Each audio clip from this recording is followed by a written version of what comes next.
یا وہ جسے صدقہ کر کے آگے پہنچا دیا، اس کے سوا جو کچھ بھی ہے تو وہ جانے والا ہے اور تو اسے لوگوں کے لیے چھوڑنے والا ہے۔ یہاں تھوڑا سا رک کر ہم اپنے آپ کو دیکھ لیں، ذرا چیک کر لیں، آج جتنی نعمتیں اللہ تعالیٰ نے ہمیں عطا کی، ہم ساری کی ساری نعمتیں جو ہیں وہ ادھر ہی چھوڑ کر جانے والے ہیں۔ ساتھ ہمارے جائے گا صرف اور صرف ہمارا عمل۔ اگر اچھا عمل تھا تو وہ اچھے آدمی کی صورت میں قبر میں انسان کے ساتھ رہے گا، اور اگر برا عمل تھا استغفار تو وہ بری صورت میں اور بہت برے حلیے حال میں وہ اس کے ساتھ رہے گا۔ استغفار۔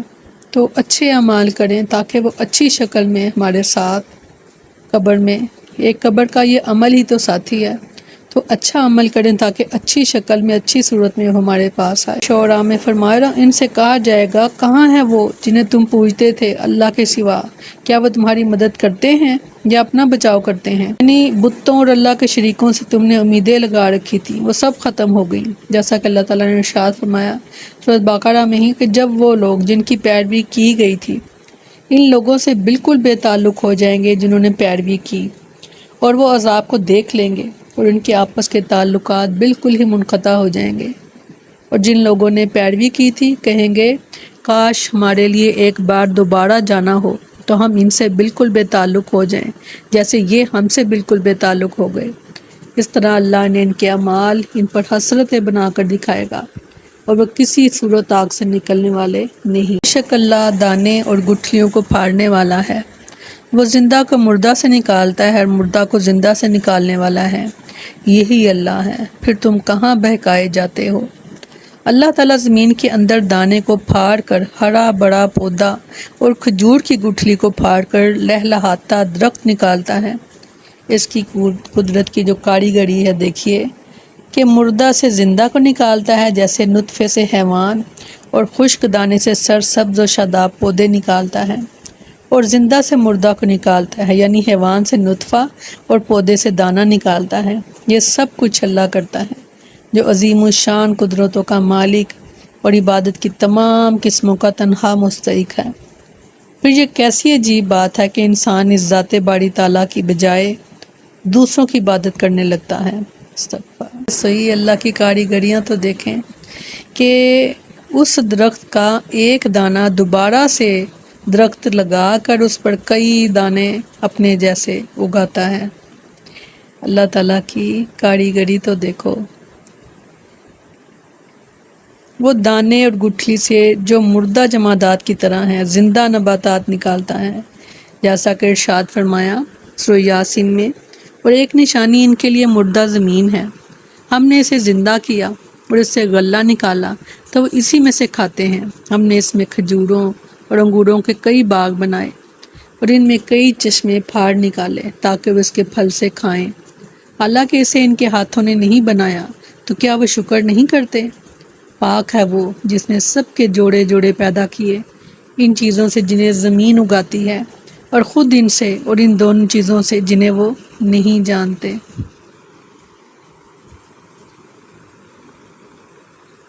سیدنا ابو رزین عقیلی رضی اللہ عنہ بیان کرتے ہیں کہ آپ صلی اللہ علیہ وسلم سے پوچھا گیا کہ اللہ کے رسول، اللہ تعالیٰ مردوں کو دوبارہ کس طرح زندہ کرے گا؟ رسول اللہ صلی اللہ علیہ وسلم نے پوچھا کیا تم کبھی بنجر زمین سے گزرے ہو؟ ابو رزین نے عرض کی ہاں۔ آپ صلی اللہ علیہ وسلم نے دوبارہ پوچھا پھر کبھی اسے سرسبز و شاداب بھی دیکھا ہے؟ ابو رزین نے کہا کہ ہاں۔ تو آپ صلی اللہ علیہ وسلم نے فرمایا اسی طرح اللہ موت کے بعد زندہ کرے، صبح کو پھاڑ نکالنے والا ہے اور اس نے رات کو آرام اور سورج اور چاند کو حساب کا ذریعہ بنایا، یہ زبردست غالب سب کچھ جاننے والے کا مقرر کردہ اندازہ ہے۔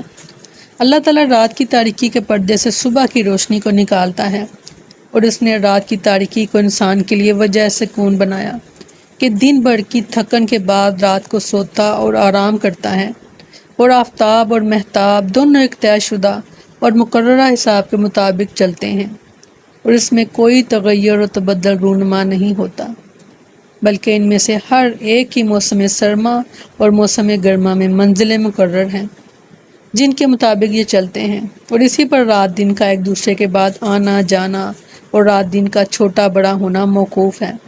یہ سب اللہ تعالیٰ کی عظیم الشان قدرت کی دلیلیں ہیں۔ بات ہر چیز کو ڈھانپ لیتی ہے اور اس سے ہر سو اندھیرا چھا جاتا ہے تاکہ رات کو تمام اشیاء آرام اور سکون حاصل کر سکیں۔ جیسا کہ سورۃ ضحیٰ میں فرمایا، قسم ہے دھوپ چڑھنے کے وقت کی اور رات کی جب وہ چھا جائے۔ سورۃ اللیل میں فرمایا، قسم ہے رات کی جب وہ چھا جائے اور دن کی کہ جب وہ روشن ہو۔ ان میں فرمایا، اور ایک نشانی ان کے لیے رات ہے، ہم اس پر سے دن کو کھینچ اتارتے ہیں تو اچانک وہ اندھیرے میں رہ جانے والے ہوتے ہیں اور سورج اپنے ٹھکانے کے لیے چل رہا ہے۔ یہ سے سب پر غالب، سب کچھ جاننے والے کا اندازہ ہے۔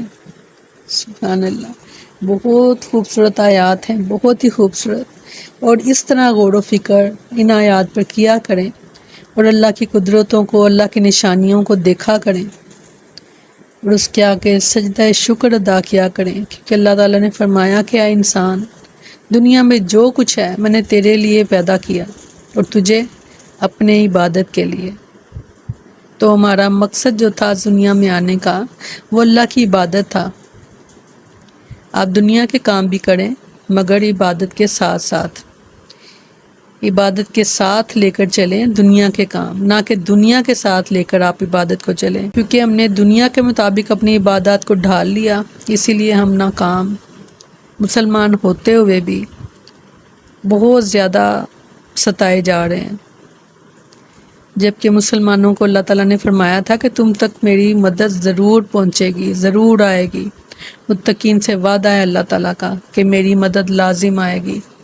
تو کوشش کریں کہ متقین کی صفات ہم میں آ جائیں اور ہم اس لائن میں جو ہے وہ شامل ہو جائیں، اس لسٹ میں ہمارا بھی نام آ جائے۔ اس کے لیے ہر وقت اللہ کا خوف اپنے دل میں رکھنا پڑے گا۔ اللہ دیکھ رہا ہے، اللہ دیکھ رہا ہے، اللہ سن رہا ہے، اللہ دلوں کے بھید جانتا ہے، وہ آنکھوں کی خیانت کو جانتا ہے، وہ ان خیالوں سے جانتا ہے جو تمہارے ذہن سے ہو کر گزر گئے۔ اللہ سب دیکھ رہا ہے۔ سبحانک اللہم و بحمدک نشہد ان لا الہ الا انت نستغفرک و نتوب الیک۔ سبحان ربک رب العزت عما یصفون وسلام علی المرسلین والحمد للہ رب العالمین۔ السلام علیکم ورحمۃ اللہ وبرکاتہ۔